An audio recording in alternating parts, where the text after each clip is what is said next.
Welcome to this explainer. I am absolutely thrilled you're joining me today because we have a truly fascinating story to unpack. Speaking to you as a historian of the Infernal realm, we are going to literally dive deep into the archives to document the total collapse of an ancient, incredibly rigid hierarchy and the rise of a terrifying new power. It's a classic story of unintended consequences. As you'll see, the absolute control of the high-ranking infernal kings was shattered. And it wasn't shattered by swords or great armies, but by something far more volatile and unpredictable: human imagination. Okay, let's dive right into this. Here is our roadmap for today. We're going to cover the shift in the infernal economy, dissect the anatomy of the mortal flame, walk through the awakening of a road scout, look at the absolute panic from Bael and Belial, compare the archival decrees against reality, and finally, close out with a skeptical scholar's warning. Section 1. The Infernal Economy Shifts. We're picking up the timeline right after the War of Crowns, looking at a system that was, quite frankly, entirely ripe for collapse. So, right after the War of Crowns, the High Kings, entities like Bael and Paimon, just continued to rule exactly as they always had. They maintained this intensely rigid, top-down hierarchy that was heavily documented by royal decree. They essentially operated under the assumption that history only ever belonged to those sitting on thrones. But, while they were busy drafting decrees, a completely undocumented massive shift was happening right below them. The mid- and low-ranking demons, the grunts of the realm, started to realize something huge. They were the true engine of the realm, and they started whispering a completely forbidden question. If power simply comes from command, why do commanders need so many hands to actually get things done? This single thought sparked a fluid, horizontal growth across the lower ranks, and this growth wasn't fueled by royal orders. It was driven entirely by human rumors and whispers, which directly, fundamentally, threatened the established order. To really grasp how revolutionary this shift was, we have to look at it through the lens of supply and demand.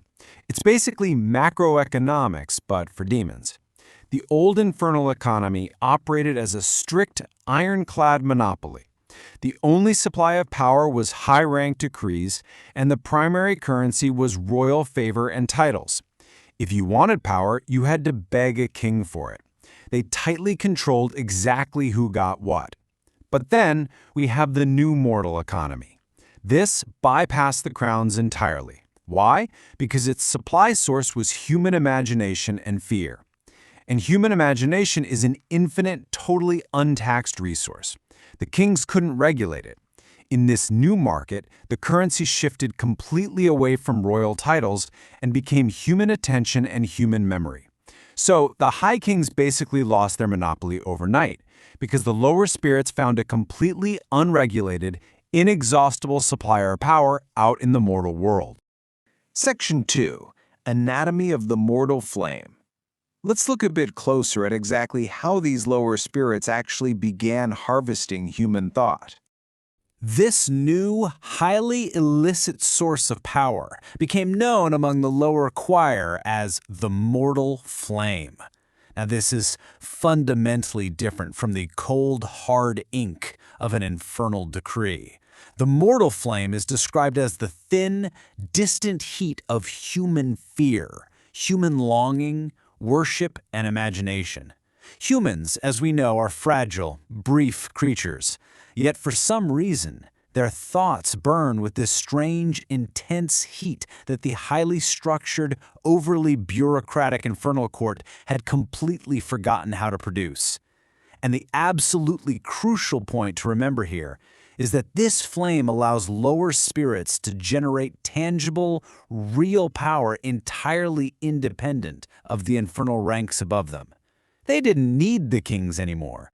So how does this actually work in practice? Let's break down the concept of mortal fear. The Marquis Shax was actually one of the very first to figure this out. Here's the psychology of it. Humans absolutely despise nameless dread. If a farming tool goes missing or an unexplained sudden storm wipes out a crop, Humans hate sitting in the unknown. They hate it so much that they will eagerly, almost desperately, assign a face to that misfortune. This natural human tendency acts as a mechanism that directly shapes a demon to fit mortal expectations. By simply showing up and essentially answering the human question of, who did this to us? A lesser demon is suddenly fed immense power by that mortal fear. They gain tangible strength without ever once having to ask a king for permission or promotion.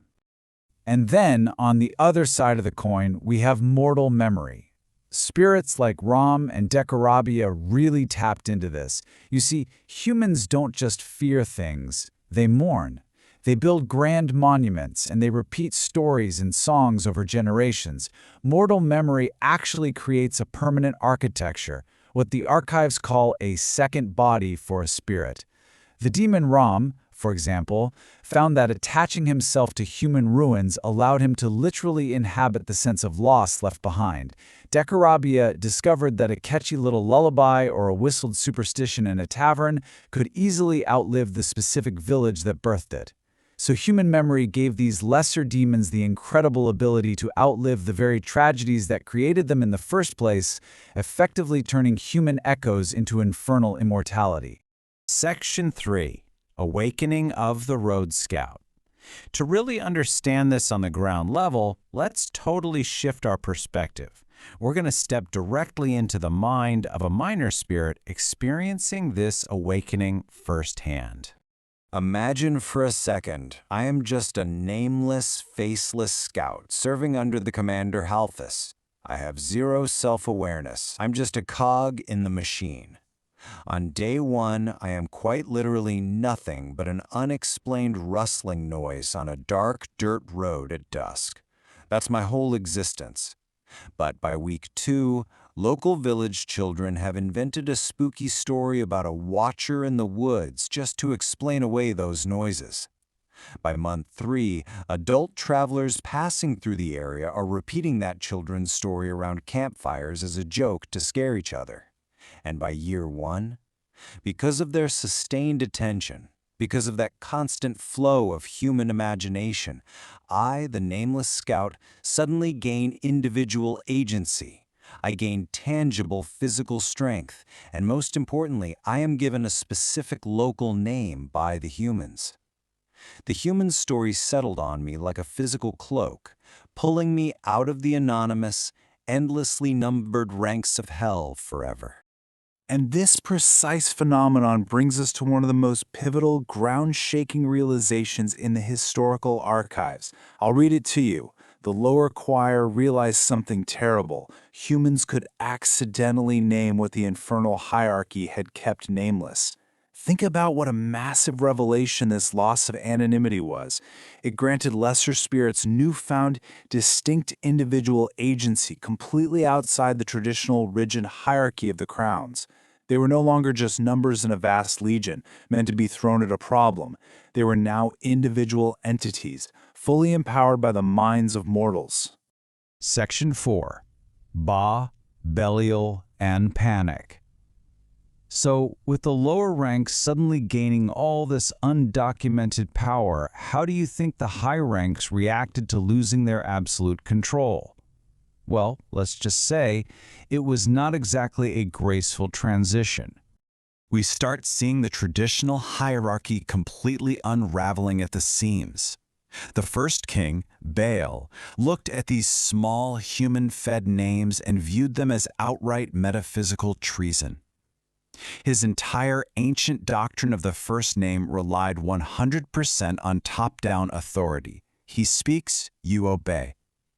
But then King Paimon wisely and rather coldly pointed out the new reality to him. Paimon said, "You cannot command a name you did not give, unless those who speak it agree that your authority matters." Bael was absolutely furious. It dawned on him that his ancient royal decrees were totally useless against a lesser spirit whose authority and existence were granted directly by human belief down on earth. Now, while Bael was busy panicking and throwing a tantrum, Belial took a different approach. Belial saw a massive market opportunity. He immediately mapped out a highly calculated containment strategy to get these new spirits under his thumb. First, he opened a very boring, bureaucratic-sounding office called the Registry of External Influences. Very clever. Next, he approached these newly named spirits and offered them legal protection against Bael's legendary wrath. All he asked for in return was a simple signature on a standard report. But of course, that signature was a trap. Over time, Belial slowly and quietly increased the loyalty clauses hidden in those contracts, aiming to permanently lock these evolving spirits into crushing debt. Belial basically tried to turn their newfound liberation into inescapable paperwork. Section 5. Archival Decrees versus Reality. The friction between these ancient infernal laws and the messy reality of these evolving, human-influenced spirits soon became completely impossible for anyone to ignore. Take Asmoday, for instance, the great builder and general of the infernal armies. He thought he could just literally weaponize this mortal flame in his massive forges. But reality simply defied his archival decrees. He found out very quickly that mortal fear completely resisted being hammered like iron. Every time he struck it, it just changed shape into a new fear. Mortal praise was even worse. It expanded uncontrollably until the physical containment circles in his forges literally cracked wide open. And mortal grief? It wouldn't burn clean as fuel at all. Instead, it infected Asmoday's demonic workers with human dreams. These newly forged, human-powered spirits fiercely resisted any concept of ownership. They carried the messy, chaotic, completely unpredictable contradictions of the humans who imagined them in the first place. And in doing so, they completely shattered Asmoday's rigid dream of military order. Andromalius, the Earl whose very job it was to track thefts and hidden transactions, watched all of this unfold, and he noted something profound in his dark ledger. Every bargain with mortals stole something from both sides. He meticulously tracked how these human stories acted as a chaotic catalyst. Yes, they broke the traditional rank structures of hell, but they also severely blurred the lines of responsibility between the demon and the mortal. The demons thought they were just taking human fear for free power, but they didn't realize that the humans were unknowingly reshaping the demon's very nature in return. Section 6. The Skeptical Scholar's Warning. Now, shifting my hat from the objective archivist to a skeptical scholar analyzing these ancient texts, we really must evaluate the true, long-term danger of the mortal flame. The old knight Furcus issued a stark, grim warning to the lower choir during this time, and it's perhaps the most vital takeaway of our entire explainer today. He said, "Human fear can feed you, but it will teach you to become what fear expects." This right here is the terrifying downside of this new economy of attention. When you draw your entire power from human longing and human fear, you inevitably become chained to their hunger. It's unavoidable. You slowly lose your original pure infernal essence, and you become trapped in the exact, specific shape of human nightmares. Think of the road scout. If humans expect a bloodthirsty monster in the woods, the attention economy forces you to become exactly that monster, whether you wanted to or not. And that leads us to the ultimate grand tragedy of this entire power shift. The high ranks, the kings, they were so terrified that the lower demons were stealing their power, but the reality out in the world was far, far worse than they imagined. Because of this dynamic, humans actually began creating powers that the infernal court had absolutely no rank, no title, and no precedent for at all. Human imagination didn't just feed the existing lower-tier demons, it acted as a massive incubator. It generated entirely new, unintended, terrifying monsters that neither Bael's screaming decrees, nor Belial's sneaky contracts, nor Asmoday's giant forges could ever hope to control. The ancient infernal hierarchy was ultimately broken, but not from a rebellion within. It was broken from below the earth by the minds of mortals. As we finally close the archives on this explainer of the War of Mortal Crowns, I want to leave you with a deeply chilling question. It was posed by the demon Vassago to that very same road scout we talked about earlier. He asked, "Who are you when no one imagines you?" It asks every one of us to deeply consider the symbiotic horror of an existence that is tied completely, 100% to human attention. If your power, your name, your agency, and your very physical shape come entirely from what fragile humans project onto you, what actually happens to you when they eventually stop looking? Think about that for a while. Thank you so much for joining me today, and as always, keep questioning the archives.